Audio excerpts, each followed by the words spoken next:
जब ख्वाहिशें ज़िद बन जाएं तो वो बस तकलीफ़ देती हैं, और फिर अल्लाह उसी चीज़ पे आज़माता है जिस पे दिल ज़िद करता है। अल्लाह उसी पे आज़माता है जो चीज़ इंसान को खुद से ज़्यादा प्यारी होती है।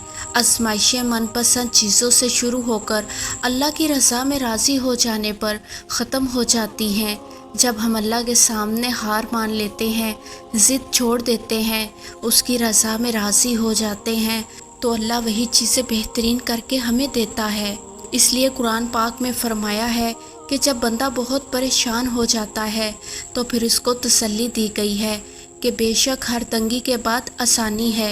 अल्लाह रब्बुल इज़्ज़त के सामने ऐसे गिड़गिड़ा कर मांगे कि अल्लाह पाक आपके आंसुओं को देखकर फ़ौरन अता कर दें। हज़रत यकूब अलैहिस्सलाम को इतनी बड़ी बीमारी में इतने अरसे के बाद जब सेहत अता की गई तो अल्लाह पाक ने पहले से भी ज़्यादा नेमतें इनको अता की। हालांकि वो सब जो पहले था वो तो तबाह हो चुका था, लेकिन हज़रत यकूब अलैहिस्सलाम अपने रब की तरफ ही आहोज़ारी और शुक्रगुजारी करते रहे और मांगते रहे, तो अल्लाह पाक ने भी फिर हर तरह की नेमतें अता फरमा दी। हमने भी हर हाल में असबाब को इख्तियार करते हुए सिर्फ़ अल्लाह पाक की रहमत की तरफ तवज्जो करनी है। इंशाअल्लाह अल्लाह पाक सबके काम बनाएंगे, और जो दरवाज़े तुम्हें बंद नज़र आ रहे हैं उन तक पहुंचना नामुमकिन नहीं है। बस उन तक पहुंचने का रास्ता तुम्हारे सोचे हुए रास्ते से अलग है, क्योंकि कुछ चीज़ें तुम्हारी समझ में कभी भी नहीं आ सकती। इसलिए अल्लाह ने कुछ जवाब बस खुद तक महदूद रखे हैं। वो कभी कभार तुम्हारे इरादों को इसलिए नाकाम कर देता है ताकि वो तुम्हें तुमसे बचा सके, क्योंकि कभी कभार तुम्हें भी खबर नहीं होती कि तुम अपनी जानिब किस तूफ़ान को ललकार रहे हो।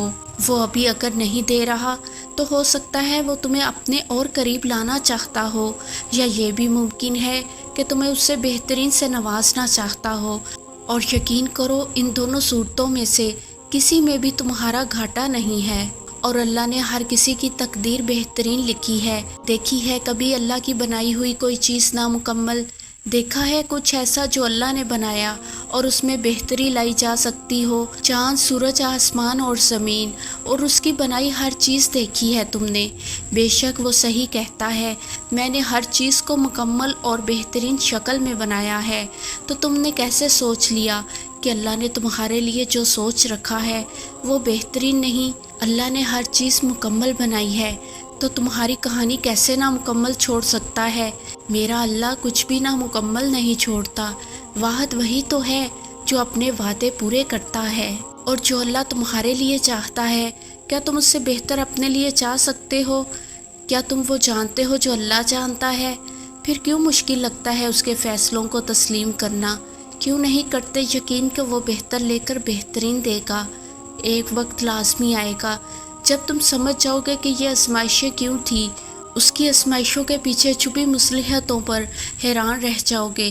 तब तक तवक्कल करो उस पर जो दोनों जहानों का मालिक है, वो जो माँ से भी ज़्यादा प्यार करता है। उसने आजमाइश में डालते हुए कुछ तो सोचा होगा, और जान रखो कि तुम्हारी ज़िंदगी में कुछ भी अल्लाह पाक की मर्ज़ी के बग़ैर नहीं होता। तुम्हारी आजमाइशें अल्लाह पाक की रज़ा नहीं तो और क्या हैं? तो उसकी रज़ा के आगे सर झुका दो। सब्र कर लो ये सोचकर कि जो हो रहा है इसमें बेहतरी है, और सब्र करने वालों को वो बहुत ख़ास रखता है। तुम्हारा अल्लाह तुम्हें तब से जानता है जब तुम्हारे वजूद के लिए मिट्टी भी इकट्ठी नहीं की थी, तुम अपनी माँ के वजूद का हिस्सा भी नहीं बने थे। वो तुम्हें तब से जानता है कि ये मेरा बंदा है, इसने तुम्हारा एक एक जोड़ बहुत मोहब्बत से बनाया है। वो तब भी जानता रहेगा जब रोज़े महशर तुम्हारी माँ भी तुम्हें नहीं जानेगी। अल्लाह तुम्हें कभी नहीं भूलता, न तब भूला जब तुम्हें अपने नाम की ज़िंदगी दी, न तब भूलेगा जब तुम्हें मौत देगा। वो अल्लाह है, तुम्हारा अल्लाह। तुम हर वक्त अपने अल्लाह की निगाह में हो। क्या वही न जानेगा जिसने पैदा किया है? इतना परेशान ना हुआ करें।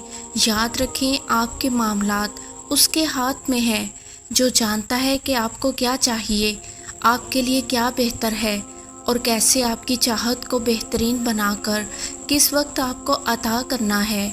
और जब तुम्हारे सामने अचानक कोई आयत आती है तो वो तुम्हारे सवालों के जवाब होते हैं। وہ کبھی بھی اپنے بندے کو تنہا نہیں چھوڑتا۔ تمہاری زندگی میں موجود لوگوں کو وہ وسیلہ بناتا ہے تمہارے کاموں میں آسانی پیدا کرنے کے لیے۔ بس اپنے یقین کو ٹوٹنے نہ دینا، بے شک اس کی مدد قریب ہے۔